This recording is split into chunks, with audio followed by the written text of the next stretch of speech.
Let's bring him in. It's Wednesday. Over 25 years, he's enlightened us at this time on Wednesdays. My good friend, your good friend, Dr. Joe Congini with Sports Medicine. Good morning, Dr. Joe. Hey, Ray. How you doing today? I'm doing great. It's better now that you're on board with me, my friend. Thank you. But you know what?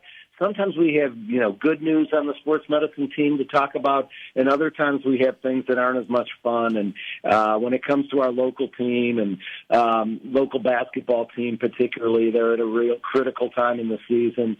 And on the sports medicine end, a couple of injuries look like they're contributing to maybe doing us in, as the Cavaliers are down 3-1 with a critical game tonight that could be an elimination game. And I think the injuries are playing a role. And on top of that, Ray, these are two of my least favorite injuries to treat, and I'll tell you why.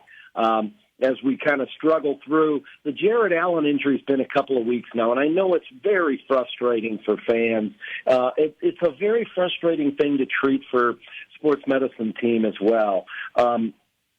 It's just the easiest thing to just say rib contusion, means bruised ribs. But that doesn't really specifically tell us what injury it is he has. But a lot of times, teams do that with their medical injuries and stuff like that. When they're talking about bruised ribs, this could be anything from a really significant bruise that's causing pain to a rib fracture. Certainly could be involved in this injury, to an injury that a lot of people aren't aware of is there often will be torn cartilage or loose cartilage in the rib cage. The cartilage is really what connects the rib to the sternum or the breastbone, and a lot of times the cartilage gets damaged and we'll end up with a slipping rib or we'll end up with cartilage injury, and along with the possibility of a rib fracture.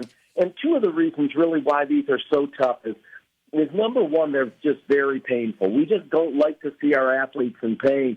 But almost everything you do, even in activities of daily living, is painful, Ray, in the early stages.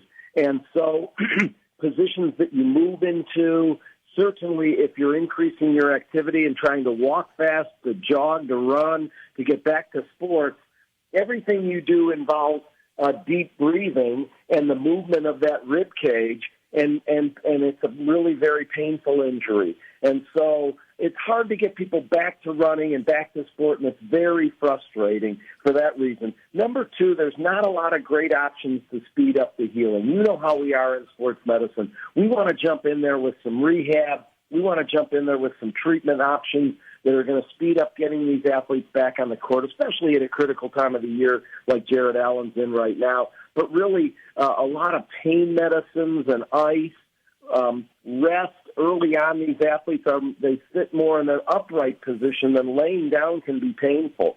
There is a lot of discussion going on about intercostal nerve blocks. There is some role, but there's only certain situations that these nerve blocks help, and they are more short-term. And so there's not a lot that we can do to speed it up. It's an injury that just runs its course of a matter of several weeks, and when you're in a time like this, at a critical time in the playoffs, you don't have several weeks. And so dealing with rib injuries in the high school setting for my athletes in our clinic or in the professional setting, either one, it's a pretty frustrating injury. So that's one injury we have right now that's frustrating, Ray. And the other one is that I don't love treating, that we're really scratching our head about because it's increasing so much. All you need to do is look around the NBA, but you also can look around in the high school circles, is a real significant increase in this explosion injury to the calf injuries.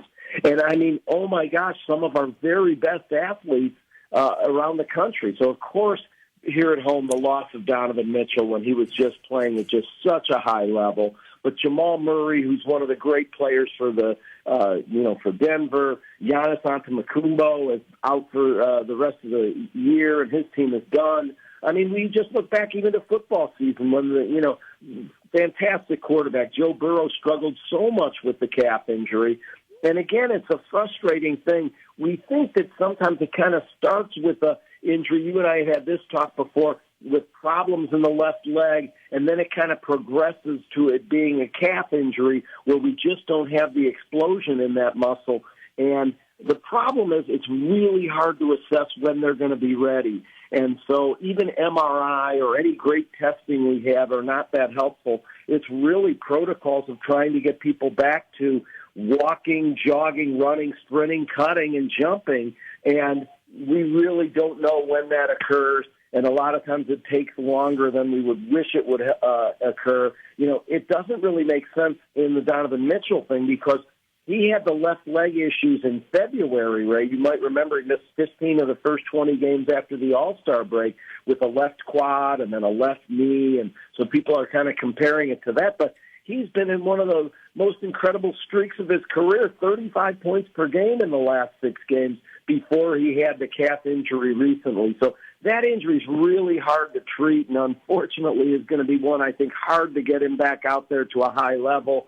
And same thing with Jared Allen. He's probably going to be good in a couple of weeks, but it's not doing us any good right now. And it's very hard in the sports medicine circles to just sit by and watch one of your athletes be in a lot of pain where you can't really help them get better quickly. Joe, you touched on this. In the NBA playoffs, once you get to the second round, it's every other day. And we're seeing a lot of the muscles really being strained and compromised on all different fronts. Porzingis with Boston. You're talking the New York Knicks with their one forward, Anunoby. You're talking about Donovan Mitchell.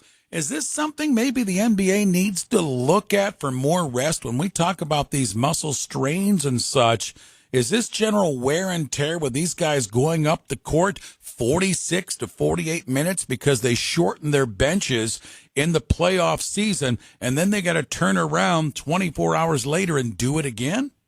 Yeah, I think you are absolutely right, Ray. There's no doubt about it. Although this has been the schedule really for a pretty long time. And a lot of people complain on the other end, oh my gosh, this basketball season actually goes into May, into June. Remember, the Cavs won their championship on Father's Day, I think, June 20th of that year. So a lot of people complain that it's too long already going all the way into June. But on the other hand, back-to-back nights, like you said, the amount of minutes they play, the explosiveness of the athletes. I mean, it just is, again, all I'd say is just put on tape from 10 years ago, 20, 30 years ago. I think it's really the explosiveness of these athletes, the way they train now, and to try to be ready to bounce back in 48 hours is very difficult. And so I think that is a big part of it. You're right. There's several of these soft tissue injuries around the league. The list is very, very long with hamstrings and quads. And so it probably is just something that they're going to probably have to live with the schedule. I don't see them prolonging it much unless they did something with shortening the regular season, and that's gets into the money aspects, and I don't think they're going to be in favor of doing that very much either. So I think you're right on target with that. I think we're going to have to just kind of watch with our favorite teams and favorite players as the kind of injuries they have and hope that the timing isn't bad. But the timing couldn't have been any worse for two of the very best players on our Cleveland Cavaliers, with Jared Allen's rib and Donovan Mitchell's calf. Yeah, I agree. I think there are two best players, and we're going to battle against the Celtics team without those two. That's tough. Joe, great information this morning. Thank you again for the visit. Always appreciate it. Thanks, Ray. Let's talk next week, okay? Sounds good. Dr. Joe Congini, Sports Medicine Center, Akron Children's Hospital.